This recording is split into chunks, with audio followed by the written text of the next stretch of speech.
Absolutely crazy things are happening in the Caucasus, my friends.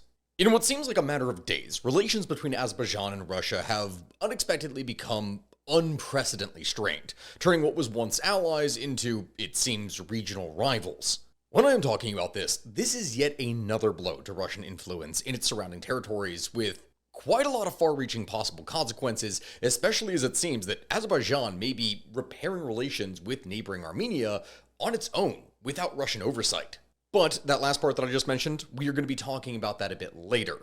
In this case, the most recent dip in relations began when several dozen ethnic Azerbaijanis were arrested in the Russian city of Yekaterinburg in connection with a series of murders that took place around 15 years ago. While in detention, the men were also beaten, and two brothers, the main suspects in the case, would subsequently die. The response of the Azerbaijani state was rather strong, which in comparison to what you typically see with most post-Soviet regimes, that is quite rare. Most entities that arose out of the Soviet Union were not necessarily willing to take many strong stances against the Kremlin and Russia. But no, not Azerbaijan. They have full sent it in the last couple of months. Authorities within Azerbaijan not only accused Russian security forces of deliberately killing their nationals, they also went and canceled all cultural events related to Russia, raided the Baku office of Russia's Sputnik news agency, and detained its employees as well as several Russian IT specialists who were, judging by subsequent photographs that we'd see later, also beaten and accused of drug dealing as well as cyber fraud. All of this was then accompanied by harsh criticism of Moscow and Russia in state media, and Russian nationals in Azerbaijan now face regular document checks, sometimes by force.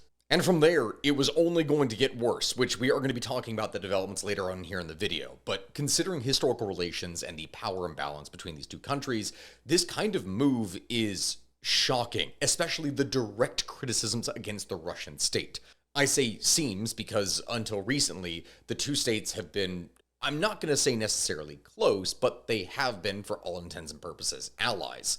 That is, of course, until a series of events over the past several years have broken down relations to the point that unless Russia does something drastic in a positive way, Azerbaijan will likely break with it entirely and seek closer relations with the West in a more permanent manner. And of course, for all of you watching right now, the question naturally becomes, well, how exactly did we get here? And what is going to happen next? Well, to address that, we are going to have to go back in time for context and explain the history of Azerbaijan, as well as its relations with Russia that have shaped the nation into what it is today, for better or worse. Because that's just it. A lot of people like to look at things in the last couple of years, and no, Russia has intervened in this area of the world, not just for decades, but quite literally for centuries. And so with that, we're going to need to dive in. But my friends, when we're talking about topics like this, you all know that it is incredibly messy, which is why I'm grateful to be sponsored by Ground News. Not just for the purpose of this video, but in general as a longtime sponsor of this channel, because it's a tool that I use in order to try and remove as much bias from the information that I try to present to you as possible. Because let's be real here, just being blunt with you all, this is a topic about Russia, which inevitably means there's going to be a lot of bias that is either pro-Russian or anti-Russian, depending upon the sources that you are getting it from. This is one of the key reasons why Ground News is incredibly valuable, because I can check its bias comparison in order to see the differences between left or right or center views on varying different topics, and at the same time, most importantly when talking about this and this particular topic, I can check the ownership of different news sources. You're going to see over the course of this video that both Azerbaijan and Russia have incredible amounts of control over their respective media organizations. And so the fact that 14% of the different news outlets that are talking about this topic are owned by the governments, this naturally means that one needs to be careful with the information that they are getting from these particular sources. And that is something that not many people really look at in the first place because they don't know this. And so because of this, I cannot recommend Ground News enough. They are amazing. And if you want to take advantage of the Vantage plan, which is the same plan that I use in order to be able to get information for you all, then by all means, click my link down in the description, go to groundnews.com/historyoferything and get 40% off this plan. I promise you, this is something that will help you sort through the chaos of the modern day and age. Thank you, Ground News, for sponsoring this video, and now back to the show. Azerbaijan, for those of you who are unfamiliar, is a rather energy-rich, predominantly Shia Muslim country of eastern Transcaucasia. Located strategically between Russia, Iran, and Turkey in the Caucasus, making it extremely valuable for regional influence. This is an area of the world that, over the previous several thousand years, has been fought over empires for power and influence. Of course, that all being said, and again, I know my reputation, of course, we're not going to go back that far into history here, so we need to do a little bit of a speed run. In ancient and early medieval times, eastern Transcaucasia was populated largely by Iranian speakers, nomadic Turkic tribes, and Kurds who would largely convert to Christianity over the course of the 4th and 5th century and came under the cultural influence of the Armenians, which were the dominant entity there. But after the Arab incursions in the 7th century, Islamic states began to be established under local rulers. But unlike the Ottoman Turks, who would come to dominate Anatolia as well as much of the region around it, the Caucasian Muslims of Azerbaijan in the early 16th century became largely Shia rather than Sunni Muslim, and they continued to develop under Persian social and cultural influence, which is key to mention here. Because this, my friends, is where Russia first comes into play. You see, Russia began to expand into the Caucasus in the 18th and 19th century, driven by strategic and economic interests, largely as part of the Great Game when talking about the 19th century with Britain. The Russo-Persian Wars of the early 19th century resulted in the Treaty of Gulistan in 1813, which would end up ceding much of the territory of the Caucasus, including Azerbaijan, to Russia. As Baku, the primary city that we associate with Azerbaijan there, became the major source of oil for Russia, tens of thousands of Armenian, Russian, and Iranian workers would come into the Absaron Peninsula in search of employment, riches, and wealth. And from there, Russian economic and political influence would be felt all across the region. If I'm butchering any names while talking about this, I do apologize, but there is a lot of things that we have to move through in rapid order. And here's the thing, my friends. When we talk about this, technically speaking, there was no Azerbaijan yet. Now, Azerbaijani, or Azeri, as a political and national identity, this is not something that didn't really exist until the latter half of the 19th century, with a budding Azerbaijani nationalist intelligentsia movement, and it really then does not kick off until the beginning of the 20th century and the rise of the Soviet Union. You could say that this is something similar to when we talk about different things in Africa, where many nations, of course, except for Ethiopia, don't really exist because they are more bound by local, tribal, and religious beliefs than anything else. In the case of Azerbaijan, they largely instead saw themselves as more so part of the Muslim world than anything else, which is really where we first start to see relationship problems and discord, and the negative aspects with Russia. You see, the town of Baku, which by 1901 would produce almost half of the world's output of oil, was very segregated, with Russians and Armenians in the central part of the town, and Muslims largely being clustered in their own districts. A hierarchy of education, job opportunities, skills, and wages would pretty much put Muslims on the bottom of the totem pole and Christians at the top. And by virtue of a quota system on non-Christian representation and a system of suffrage based on property holdings, the Baku City Duma, which is the legislative council, would remain in the hands of wealthy Armenian and Russian Christians, and largely landless, poor, or even jobless in some cases Muslims would have really little to no representation. As social unrest and resentment built up over the years, bloody ethnic and religious clashes between Azerbaijanis and local Armenians would take place over the course of 1905 and 1918. But that last part, in 1918, is where things really kick off, and you can argue back and forth with me in the comment section about the relation between Azerbaijan and Armenia. It is something that goes back a long ways, but here's where we really need to focus on. The Russian Revolution of 1917 led to a brief period of independence for Azerbaijan as the Azerbaijan Democratic Republic in 1918. This republic was actually the first democratic and secular state in the Muslim world, but it didn't really last long, as the Bolsheviks would incorporate it into the Soviet Union in 1920 as the Azerbaijani Soviet Socialist Republic. And that's where it would remain for the next 70 years. This was an entity, my friends, that was part of the Transcaucasian Soviet Federated Socialist Republic from 1922 until 1936. And like Georgia and Armenia, it experienced quite a bit of economic development, urbanization, and industrialization, and societal changes during this time. Although education in Azerbaijan was promoted and Azerbaijanis were placed in positions of power, the republic was still very tightly controlled by Moscow, which is important to say here, especially during the years of Joseph Stalin's rule until 1953. For clarification on this, in the 1930s, Azerbaijan would undergo rapid industrialization as part of the Soviet Union's 5-year plans, and the oil industry, which is key to any aspects of modern industrialization, this was located in Baku. It was a key focus of all industrial efforts. Collectivization of agriculture would also begin, leading to the forced consolidation of small farms into state-run collectives, and the Great Purge of the late 1930s would severely affect Azerbaijan, just as it did pretty much any other part of the Soviet Union, with many party officials, intellectuals, and ordinary citizens being arrested, executed, or sent to labor camps on charges of anti-Soviet activities. Fun times. Because, of course, the Soviets needed to retain tight control of the region. During World War II, Azerbaijan played a crucial role in supplying oil to the Soviet war effort, and the Baku oil fields were a strategic target, and the city, as a result, was heavily fortified. Fast forward a bit of time, and after the death of Stalin in 1953, the Republic would enjoy somewhat greater autonomy, and the national political and intellectual elites began to flourish as they developed more of a political and social identity. Under the leadership of Nikita Khrushchev and Leonid Brezhnev, Azerbaijan would see further industrial and agricultural developments. However, these periods were also marked by stagnation and corruption, with the oil industry oftentimes facing charges of mismanagement, and this was a problem in many areas of the Soviet Union, and you would see a gradual decline in productivity in many areas until ultimately the whole thing would collapse in the 1990s. The Soviet Union, not Azerbaijan, that was going to experience its own problems. But first, just like in other parts of the USSR, we would see the rise of nationalist, reformist, and independence movements.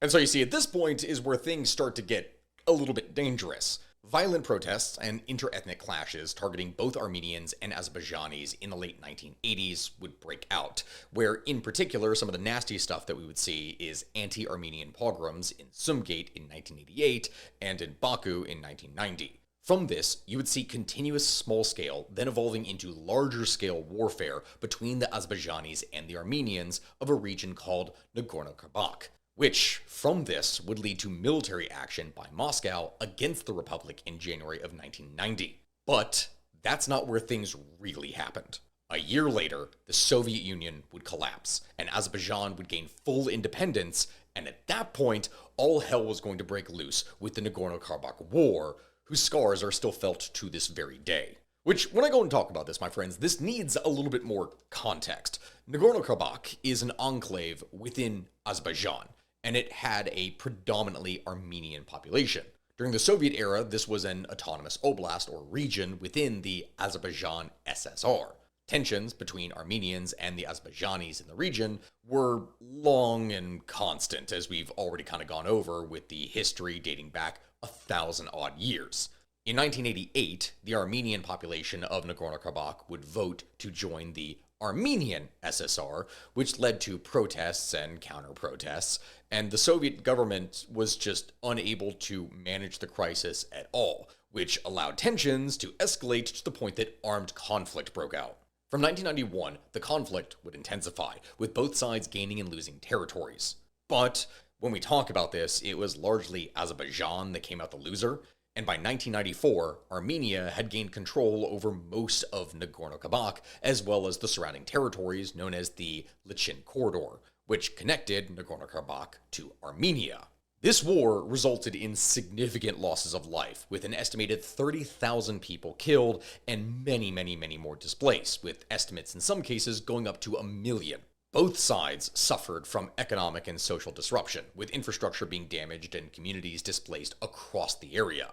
Ultimately, a ceasefire was declared in May of 1994, which did effectively end the war.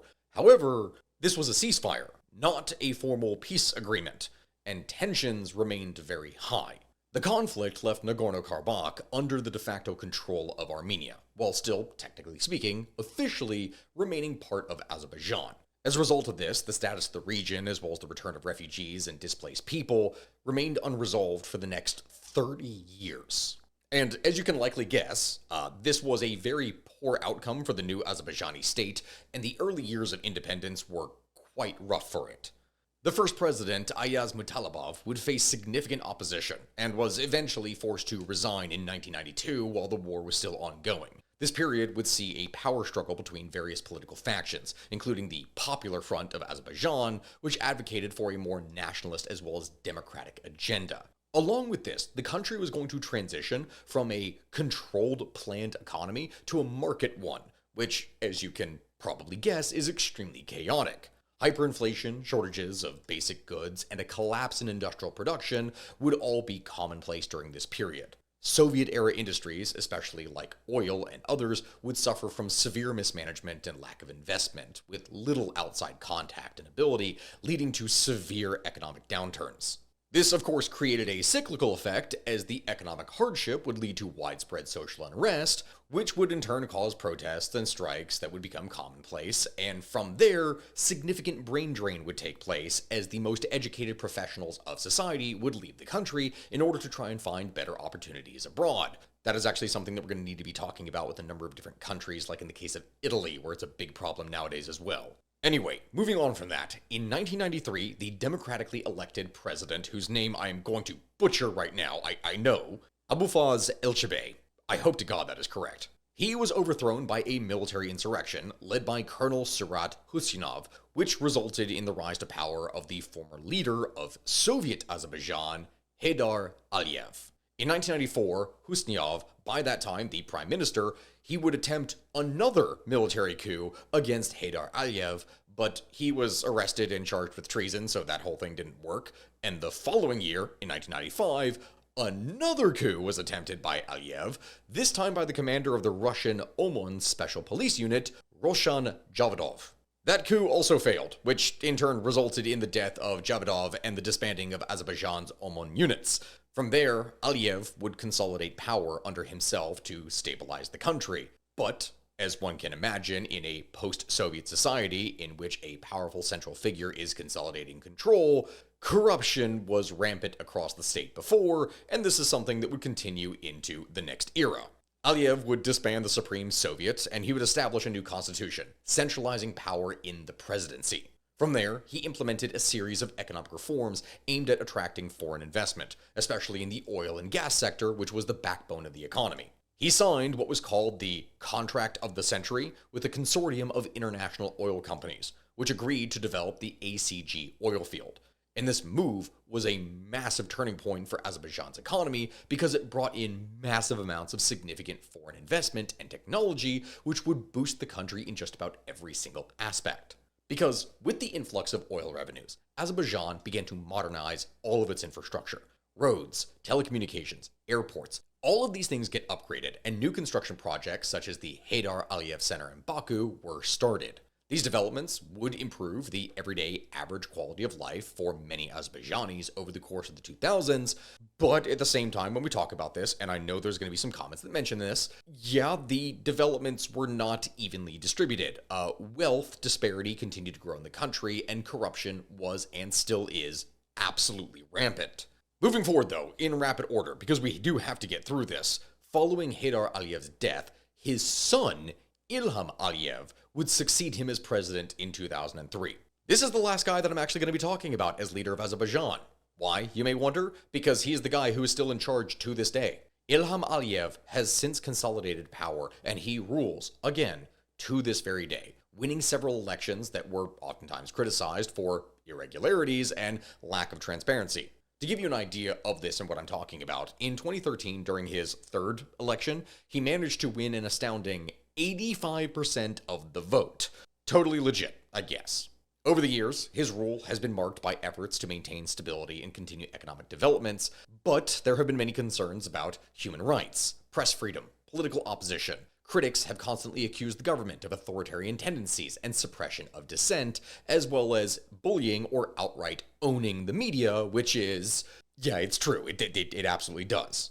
But okay, hold on, what about Russia, you may be wondering? When do things begin to go sour?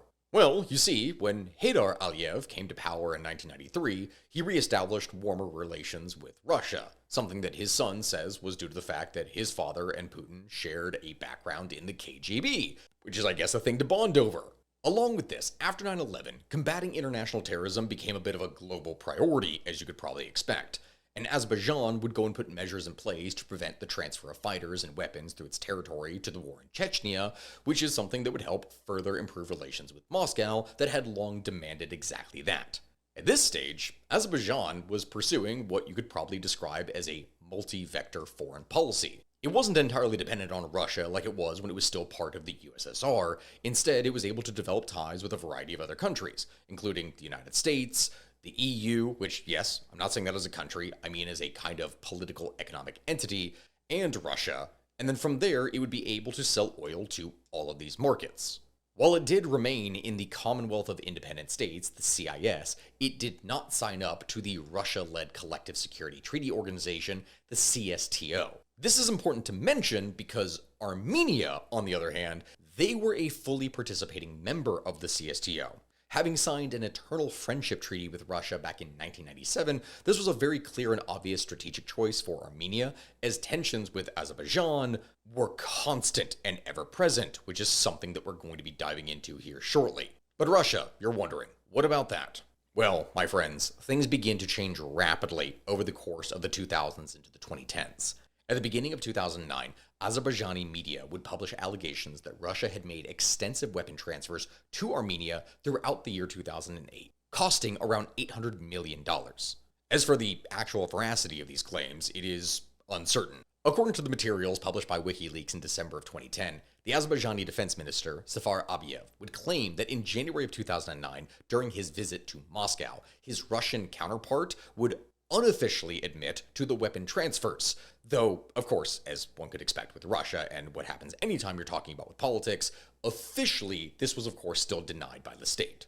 That is the first potential issue. But then over the course of the 2010s, it gets a little bit mixed, with relations between the two states being a series of ups and downs, marked by both cooperation as well as a series of tensions. One significant event in this case was the failed renewal of the lease of the Gabala radar station to Russia in December of 2012. This would in turn lead to the construction of a new Voronezh radar station, the Armavir radar station, in Russia's Krasnodar region, which would highlight Russia's strategic shift away from just relying on Azerbaijani territory.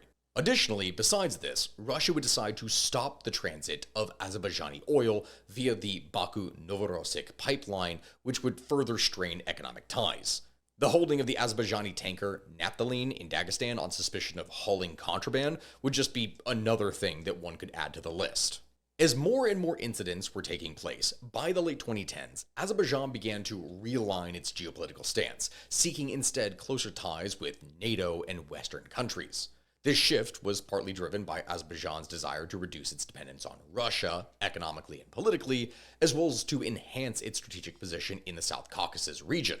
Azerbaijan's participation in NATO exercises, as well as its efforts to upgrade its relationship with the EU, all reflected exactly this. But here's the thing, my friends. In the last 6 years, that is where things really hit the fan, and it all falls apart. First, a new government in Armenia offered a kind of fresh chance, a new start for negotiations over the Nagorno-Karabakh region. A number of high-level meetings in early 2019 would culminate in late March with a meeting between Aliyev and the Armenian Prime Minister, Nikol Pashinyan, which the two parties both called constructive, which sounds good, but it does not get better. Diplomacy would break down in 2020, and escalating tensions would lead to a renewed conflict. In September of that year, Nagorno-Karabakh would see its most intense and destructive fighting since the 1990s, fueled in part by military support to Azerbaijan from Turkey as well as Israel, who supplied large amounts of drones. On November 9th, the day after Azerbaijan would capture the region's second largest city, Pashinyan would agree to a ceasefire deal that included the withdrawal of Armenian armed forces from the region. It was a massive embarrassment for his government. And while Russian peacekeepers would guard much of the Nagorno-Karabakh area as part of the deal, including the Lechin Corridor mountain pass that connects the enclave with Armenia, Azerbaijan was basically given full control over the areas that it captured during the conflict, as well as the districts of Agdam, Kalbajar, and Lachin. It was great for them. I mean, it wasn't a full, complete victory for Azerbaijan, but as it stands, things were not complete yet. Russian peacekeepers were still there, yes, keeping the two sides apart, but that was about to rapidly change. Because after Russian forces became occupied with the full-scale invasion of Ukraine in February of 2022, the Azerbaijani military began to blockade the Lachin corridor in December of that year, and renewed its offensive in September of 2023, where the Russians could pretty much do nothing. By October, more than 100,000 Armenians in Nagorno-Karabakh had fled, and Azerbaijan would gain control over the whole of the region. This was a massive victory, and Russia could basically do nothing about it. Seeking to use the momentum of a popular victory, President Aliyev would then call for an early presidential election in February of 2024, some 20 months before the election was actually supposed to take place. But at this point, his popularity was stupidly high.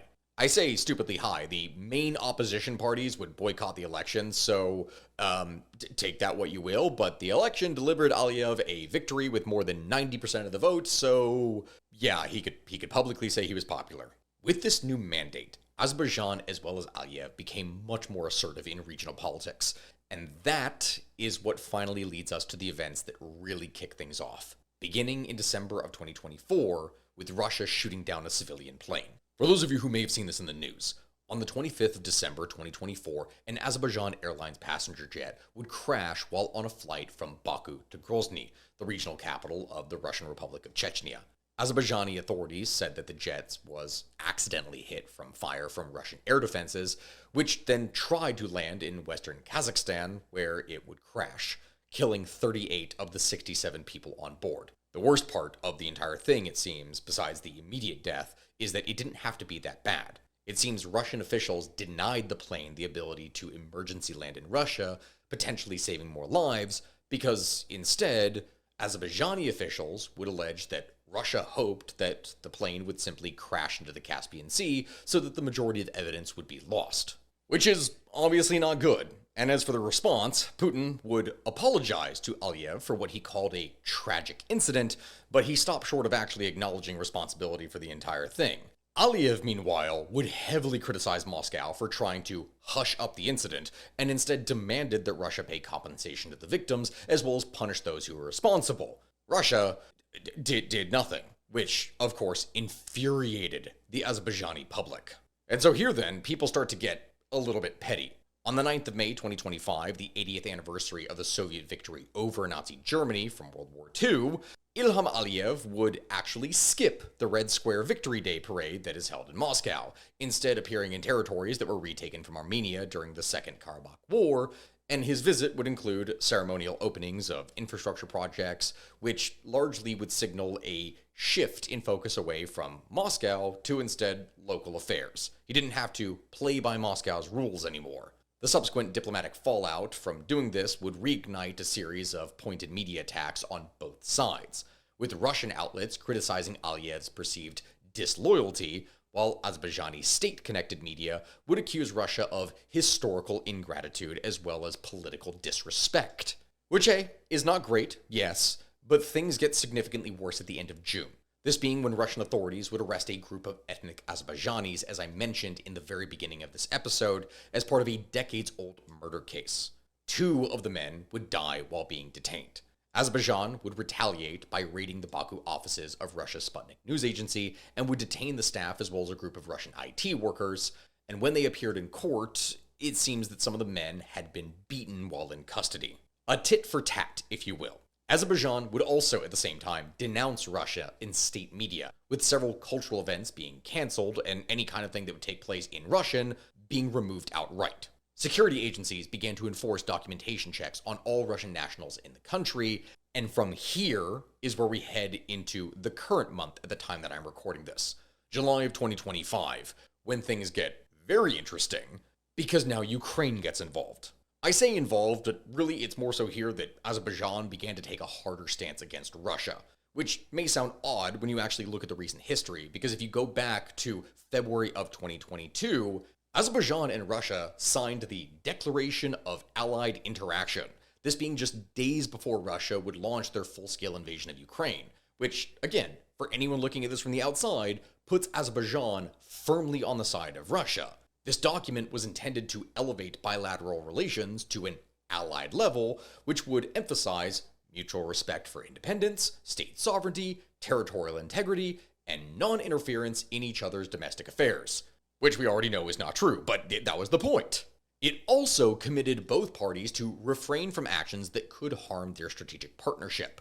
And this declaration represented a very big turning point in formal relations, signaling a deepening of ties, or at least that's what people thought was going to happen. It seemed that Russia had secured its southern flank. But now it's all changing. Russia's full-scale invasion of Ukraine and its related military weaknesses have fundamentally altered the geopolitical landscape of the Caucasus and the surrounding area, profoundly removing or diminishing Moscow's capability and focus on the South Caucasus.